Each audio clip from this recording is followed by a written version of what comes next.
kita kembali besar makmur seperti zaman Sriwijaya, seperti zaman Aceh Darussalam, seperti zaman Majapahit, dan seperti zaman tahun 60-an dari segi militer. Bagaimana caranya? Seperti sifat bayi belajar dari meniru. Jadi ada hal yang kita boleh tiru dari Tiongkok. Jauh sebelum Tiongkok sebesar sekarang, zaman Deng Xiaoping, pendahulu Xi Jinping, apa yang dilakukan? Kita semua tahu, sebagai negara besar memiliki kapal induk adalah sebuah keharusan, sebuah kebanggaan, sebagai alat untuk unjuk kekuatan dan faktor penggentar. Kita juga semua tahu, Tiongkok adalah negara etalase, negara showroom. Maka bagaimana caranya Tiongkok bisa memiliki kapal induk dengan cepat sementara Tiongkok belum punya keterampilan membuat kapal induk?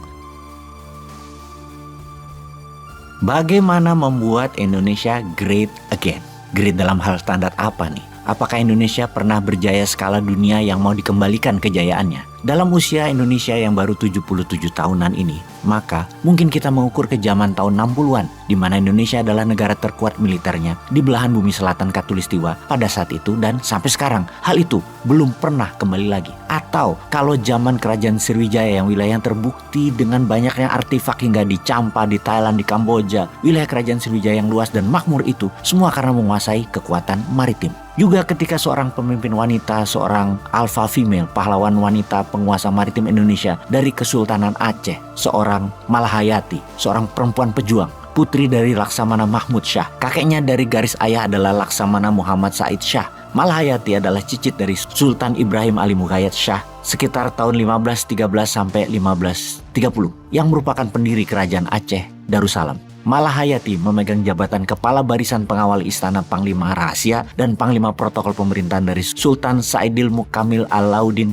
di Ayat Shah IV. Kepahlawanan Malahayati yang memimpin 200 pasukan Inong Bale atau janda pahlawan yang telah syahid berperang melawan kapal-kapal dan benteng-benteng Belanda pada tanggal 11 September 1599 berhasil membunuh Cornelis de Houtman dalam pertempuran duel 1 lawan 1 di geladak kapal. Dia mendapat gelar Laksamana untuk keberaniannya ini, sehingga ia di kemudian hari lebih dikenal dengan nama Laksamana Malahayati. Kepahlawanan dan penguasaan maritim di masa lalu membuat kemakmuran bagi Aceh. Cerita Raja Laut dan nenek moyangku seorang pelaut adalah nyata bagi Indonesia. Menguasai laut adalah menguasai ekonomi dan itu terbukti hingga saat ini. Oke, kita kembali ke pertanyaan di awal, bagaimana membuat Indonesia great again? Adalah kita kembali besar makmur seperti zaman Sriwijaya, seperti zaman Aceh Darussalam, seperti zaman Majapahit, dan seperti zaman tahun 60-an dari segi militer. Bagaimana caranya? Seperti sifat bayi belajar dari meniru. Jadi ada hal yang kita boleh tiru dari Tiongkok. Jauh sebelum Tiongkok sebesar sekarang,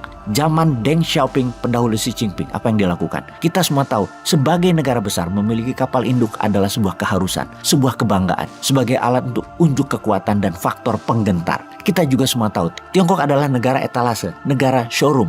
Maka bagaimana caranya Tiongkok bisa memiliki kapal induk dengan cepat sementara Tiongkok belum punya keterampilan membuat kapal induk? Lalu apa yang dilakukan Tiongkok itu sangat pintar dan patut kita tiru. Tiru strateginya ya, bukan tiru maunya Tiongkok loh ya. Kita lihat apa yang Tiongkok lakukan. Ada peluang di awal tahun 90-an di mana Ukraina waktu itu memiliki kapal induk yang terbengkalai rongsok walau masih bisa ngapung.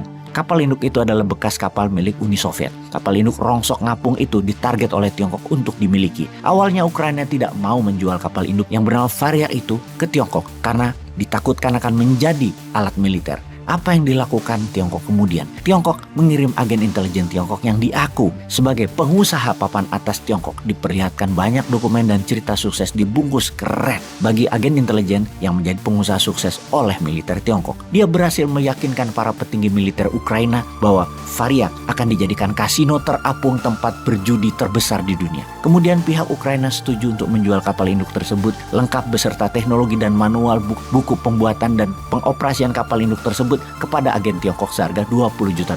Kemudian Varia mulai diperbaiki dan dijadikan kembali jati diri aslinya sebagai freight carrier, kapal induk pengangkut pesawat dan pasukan yang di kemudian hari dinamakan Liaoning. Jadi bagaimana Indonesia juga bisa melakukan seperti Tiongkok lakukan supaya Indonesia great again?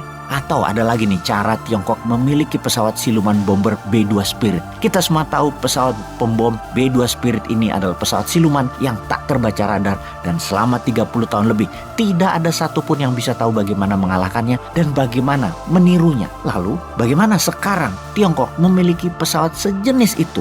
Yang dilakukan oleh Tiongkok adalah membeli dari ahlinya. Sama strateginya ketika membeli kapal induk Variak. Bukan hanya membayar 20 juta dolar, tetapi hampir 2 kali lipat dibayarkan oleh pihak Tiongkok ke pejabat petinggi Ukraina sebagai uang pelicin.